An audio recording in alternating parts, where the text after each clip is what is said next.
Shalom, shalom, chers frères et sœurs en Christ, et bienvenue à la rhapsodie du dimanche 17 avril 2022. La rhapsodie écrite par le pasteur Chris Oyakilome et lue pour vous par les vérités de l'Évangile. Le thème d'aujourd'hui est un événement extraordinaire.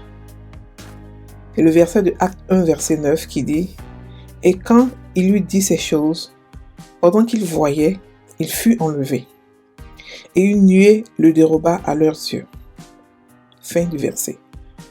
Le pasteur Christ dit « Jésus a été crucifié et enseveli. Le troisième jour, Dieu l'a ressuscité des morts, l'a montré vivant ouvertement. Mais son ascension au ciel est quelque chose de remarquable. Après cette résurrection d'entre les morts, qui a été une expérience époustouflante pour tous ceux qui ont été témoins. Alors qu'il parlait avec ses disciples cette fois-là, tout à coup, il a lévité et est monté dans les nuages sous leurs yeux et allé droit au ciel. C'était extraordinaire. Enoch a été enlevé vivant par Dieu. Vous pouvez le voir dans Genèse 5, verset 24. Et Élie a été enlevé vivant avec un char de feu par Dieu. 2 Rois 2, verset 11. Jésus est monté. C'est ainsi qu'il a quitté ce monde. Personne ne l'a jamais contesté, car il y a eu beaucoup de témoins. Pendant que le disciple se tenait là, regardant au ciel, pendant cette merveille, deux anges s'approchèrent d'eux et dirent « Hommes de Galilée, pourquoi restez-vous à regarder le ciel? Ce même Jésus qui a été enlevé du milieu de vous au ciel viendra de la même manière que vous l'avez vu monter au ciel. » Et cela est de Actes 1, verset 11. Et il revient. Béni soit Dieu. Alléluia. Fin de la rhapsodie. Ici, le pasteur nous parle de comment Jésus est monté. De la manière remarquable et extraordinaire que Jésus est monté. Écoutez, Jésus est venu, il a fait tout de manière extraordinaire. Il a fait tout de manière différente. Il a voulu démarquer, pour montrer pour confirmer qu'effectivement il est et il était l'enfant de Dieu par puissance. Parce qu'il disait quoi? Que je fais ce que je vois mon Père faire. Je fais cela. Ce n'est pas une copie, ce n'est pas une tricherie, mais ce n'est pas quelque chose qu'il essaie de copier. Non, il fait exactement ce que son Père fait. Il y a des choses qui ne regardent pas. C'est-à-dire qu'il y a des conditions qui s'en foutent. On a vu Jésus marcher sur l'eau plusieurs fois. Dans la Bible nous parle de plusieurs. C'est pas une seule fois. Il a marché sur l'eau plusieurs fois. Il n'a pas considéré l'eau. On a vu Moïse qui a dû diviser l'eau en deux. On a vu Élie aussi qui a dû diviser l'eau en deux. Et on a vu Jésus qui n'a pas considéré l'eau. Comme si l'eau n'existait pas. Il marchait sur l'eau, pas quand l'eau était calme. Quand la marée était mouvementée. Quand l'eau était mouvementée, c'est là qu'il marchait sur l'eau. Donc, il a fait des choses extraordinaires. Même lorsqu'il est parti, ça a été extraordinaire. Dans la Bible, on a parlé de gens qui ont été enlevés vivants. On a parlé d'Enoch. D'Enoch, on n'a pas vraiment expliqué comment est-ce qu'il a été enlevé. La Bible dit qu'un jour, il n'était plus, il a été enlevé. On a parlé d'Élie, qui est parti avec un char de feu. Les gens l'ont vu, Élisée l'a vu partir avec un char de feu. Mais on a vu maintenant Jésus, qui vient, qui parle avec les disciples après sa résurrection et qui s'élève dans les cieux. Doucement, il s'élève, il monte. Les gens le voient partir. C'est-à-dire que comme aujourd'hui, on a des films qui nous font ce genre de trucs, d'effets spéciaux extraordinaires là. Mais en ce moment, ça n'existait pas. Donc, ils étaient vraiment époustouflés, ils étaient vraiment étonnés, les disciples, de voir quelqu'un monter comme ça dans les cieux. C'est-à-dire que imaginez-vous parler avec quelqu'un, et bien la personne commence à s'élever dans les cieux. Voilà, il monte, vous le regardez, vous voyez que ça, vous soulevez votre cou pour regarder parce qu'il est en train de monter dans les cieux, il est en train de monter et la causerie s'est arrêtée. Mais tellement vous êtes étonné, vous le regardez comme ça, vous dites mais qu'est-ce qui se passe? Le monsieur est en train de monter, il est en train de partir. Mais devant nos yeux, il y a eu beaucoup de témoins. Écoutez, avec tout ce qu'il a fait, Jésus a démontré qu'il est le Fils de Dieu. Il a démontré par sa résurrection, par tout ce qu'il faisait. Tout ce qu'il faisait était différent.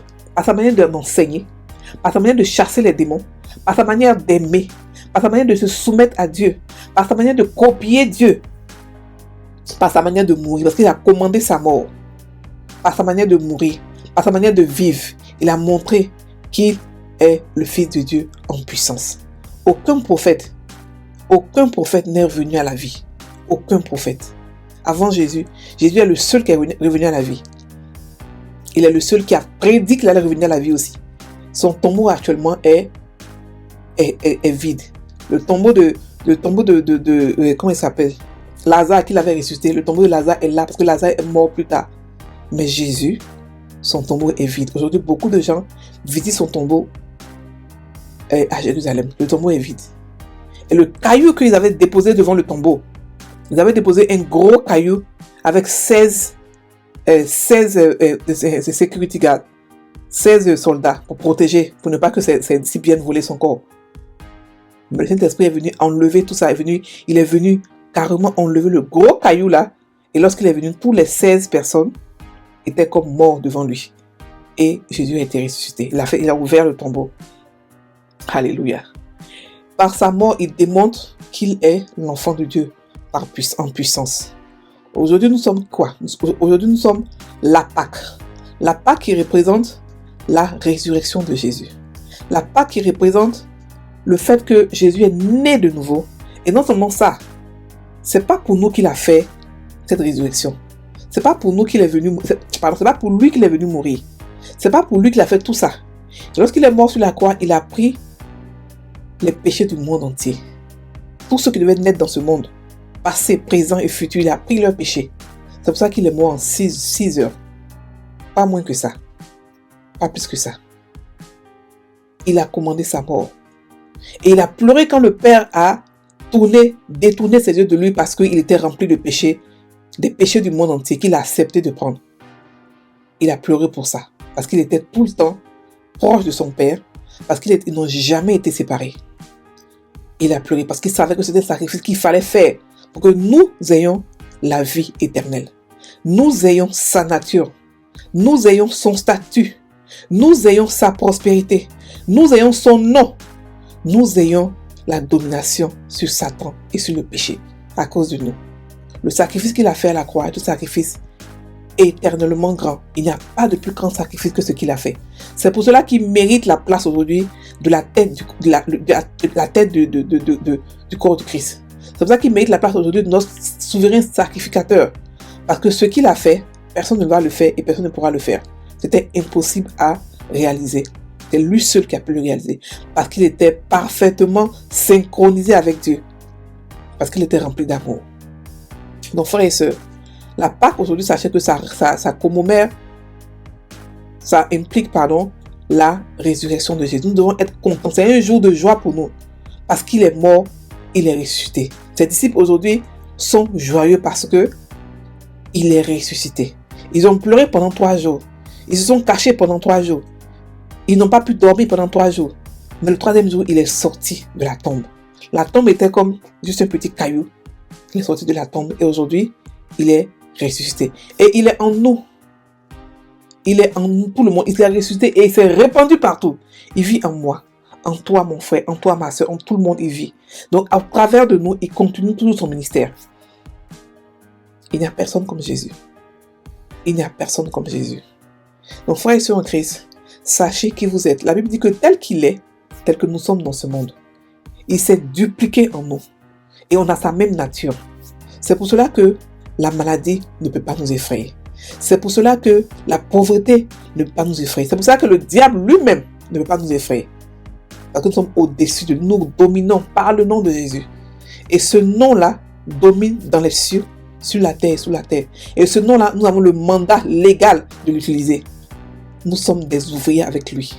Nous sommes ceux-là qui établissent son royaume dans ce monde. Nous pouvons en être fiers d'être des enfants de Dieu. C'est un privilège. C'est pas tout le monde qui a ce privilège. Beaucoup de gens refusent ce privilège. Mais nous l'avons accepté aujourd'hui et nous sommes contents de l'avoir accepté parce que Dieu se reproduit en nous. Dieu vit en nous maintenant. Et maintenant, nous sommes des sources de bénédiction, des sources de grâce, des sources de guérison. En nous coulent des eaux vives. Le Saint-Esprit vit en nous. Donc tout ce que nous faisons, tout ce que nous apportons, la solution, l'amour, tout vient en source. Nous sommes illimités à cause du sacrifice de Jésus. Frères et sœurs en Christ, passez une très bonne journée. On va faire maintenant la prière. Excusez-moi, on va faire la prière. Cher Père Céleste, merci pour un événement aussi extraordinaire qui a montré Jésus vivant.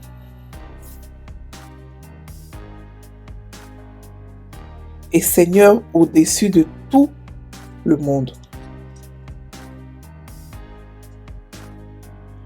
Maintenant, je suis assis avec Christ dans les lieux célestes. Bien au-dessus de toutes les dominations et puissances. Au-dessus des troubles et des distractions de ce monde. Au nom de Jésus. Amen. Frères et sœurs en Christ, passez une très bonne journée. Soyez bénis.